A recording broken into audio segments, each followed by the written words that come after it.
Freeway Ricky Ross is a street legend. He went from being a poor, illiterate, aspiring tennis star to one of the biggest drug dealers in Los Angeles history. After being part of an international drug ring and making up to $2 million a day, he's starting over from scratch and trying to build another empire, this time the legal way. 20 years of prison have turned this former kingpin into a fully literate activist who is trying to make a difference by keeping kids from following in his footsteps. Today, he sits down with RT to talk about his rise and fall and to discuss his connection to the CIA Contra controversy. Ricky Ross, thank you for joining us today. A lot of poor neighborhoods here in Los Angeles have suffered from gangs and drug abuse, and a lot of people blame you for that. Now, how do you think that you can help and rebuild these communities? Well, I think I'm the perfect one for this job that needs to be done because, I mean, if you haven't lived this life, it's like an experiment. You know, my life has been an experiment. And had I not been through this experiment, then I wouldn't know what happened. You know, most people don't know what happened in South Central. They don't know how you get started selling drugs. They don't know how you get out of selling drugs. They don't know how you can go from being illiterate at 28 years old to being as literate as I am now. You know, basically, I do law work. You know, like I said, I'm filing my paperwork today in my lawsuit. What do you think about the rapper Rick Ross taking on your persona? Every day I'm hustling, every day I'm hustling. He's never sold drugs. He's never been involved with any type of crime. You know, he was a college boy, played football, from what I understand, and he was a prison guard. You know, and you know, to be a prison guard, your record has to be spotless. You know, so he's definitely created a fraud, and you know, he's perpetrating a lie. What role did the U.S. government play in bringing crack cocaine into LA's poor black neighborhoods? The government needed this money to fight this war over in Nicaragua against the Sandinistas. Russia had gave the Sandinistas $100 million to fight with. Congress had cut off all the money from the Contras. So now the Sandinistas had an advantage. Reagan and Bush had made the Contras their pet peeve.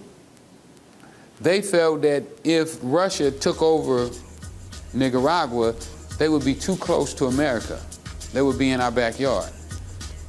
I believe that they felt it was more valuable to sacrifice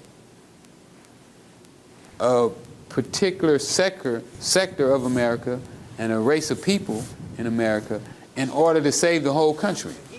So they let these guys open up pipelines. Danilo Blandon, Norman Nessis, and the rest of the crew that worked with the Nicaraguan connection. Because I knew about 10 or 15 different Nicaraguans that was all inside of this, you know, Contra organization that was selling drugs. So by them allowing these guys, or basically turning a blind eye, because I don't think the government necessarily gave them the drugs or whatnot, but in a sense they sanctioned it because they turned a blind eye. They knew that these guys were selling drugs, but they did absolutely nothing about it.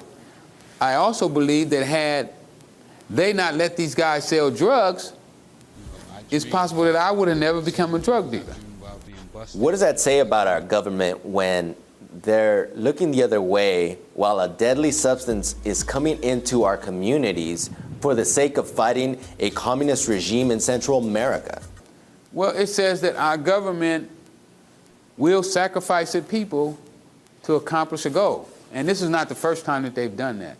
We've known numerous times in our history where they have sacrificed, especially the black man. In that case, it's tough to hear that the ends justify the means. They felt that it was more valuable for them to keep Russia out of America, you know, and for America to keep its way of life.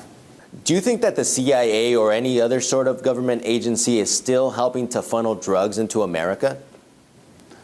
Well, I mean, if we look at Afghanistan, you know, when the Taliban controlled Afghanistan, the flow of heroin was almost zero. And now it's up, you know, hundreds of percent more than it was at that time. So it makes you wonder. I mean, you know, what is really going on? How can the Taliban control drugs and now America can't control it. Heroin is on the rise again. And it's Afghanistan heroin. The CIA connection to the Contras and the huge influx of drugs into Los Angeles wasn't made public until journalist Gary Webb started to report on it. Gary was on a mission. He didn't approve of what I did. But he said that if I was in prison, all the other players should be in prison right there with me, and that I shouldn't be used as a scapegoat. He felt that justice should be level.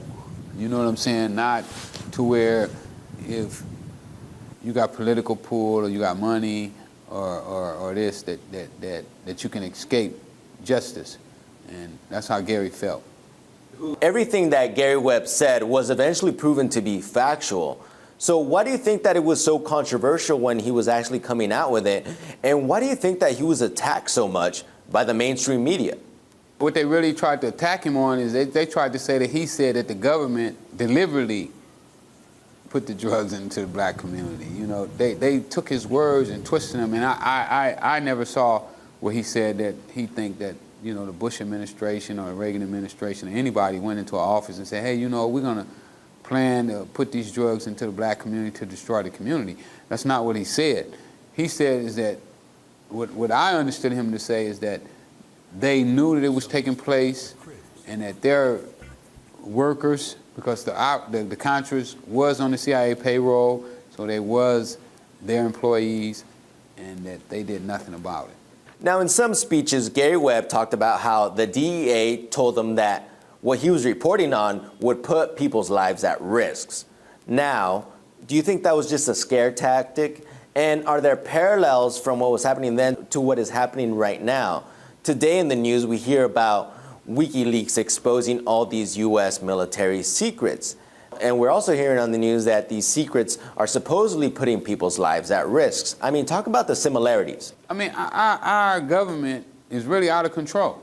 DEA, FBI, they're really out of control. Nobody, like, when we find wrongdoing in our cases and stuff, there was nobody that we could run to and say, hey, this guy is doing such and such and such and such. Even with the crooked cops, there was nobody that we could go to express what was going on, that these cops were beating us. These cops busted my head open and with flashlights. They let a dog bite me while I was handcuffed. But there was nobody that we could go to and express what was going on.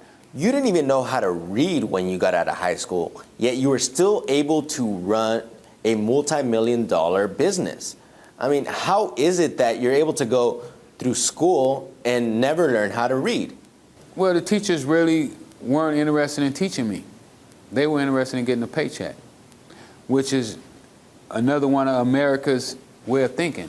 See, America's not thinking about getting smart, they're thinking about getting a check. And when you think like that, then all you want is the money and the hell with the product, So what I've learned is that the product is the most important thing. Being in the game is more important than getting the money out of the game. Tell me about your involvement in the hip-hop game. My pet project is a social network website that I started right now. It's called freewayenterprise.com. We're the biggest social network on the West Coast. We just broke inside of 100,000 ranking in the United States. I think we're 330,000 in the world. So it's growing. I think we reached those numbers faster than even Facebook and MySpace did. So I'm making some progress. With that, it's a platform where artists can come on, put their music, and be discovered by different A&Rs come on there looking for artists. I myself looking for artists to sign to my label. Back in the day, rappers used to talk about real issues in the ghetto. What happened? Is hip-hop watered down? They don't know what's going on in the streets. They don't know about the struggles. Because when rap first started out, they talking about, the ones that I first started with was Rappers Delight. The guy talked about his son was telling the dad that he didn't want to go to school. He said the teacher was a jerk. She must think he was a fool. And all the kids smoked reefer I think it'd be cheaper to get a job and learn to be a street sweeper. My son said, Daddy, I don't want to go to school because the teacher's a jerk. He must think I'm a fool and all the kids smoke reefer. I think it'd be cheaper if I just got a job, learn to be a street sweeper. So he was talking about what he was going through, you know, what he thought about school, what he thought about his teacher, you know, what he thought about all of the people around him. But that's not happening now. These guys just found somebody that was glamorous, you know, which was us drug dealers, and that's all most of them talk about right now. Now, when you talk to young people, what is it that you really want to stick to make sure that they don't follow in your footsteps? You know, I don't care if you don't learn nothing else in school, but learn how to become a critical thinker. Learn how to decide what is right and what is wrong for you. Ricky Ross, former drug kingpin, hip-hop entrepreneur, and multimedia executive, thank you so much for joining us today. Man, thank you for having me. I mean, it's wonderful, you know, and you know, hopefully we can get this message out, man, and save America.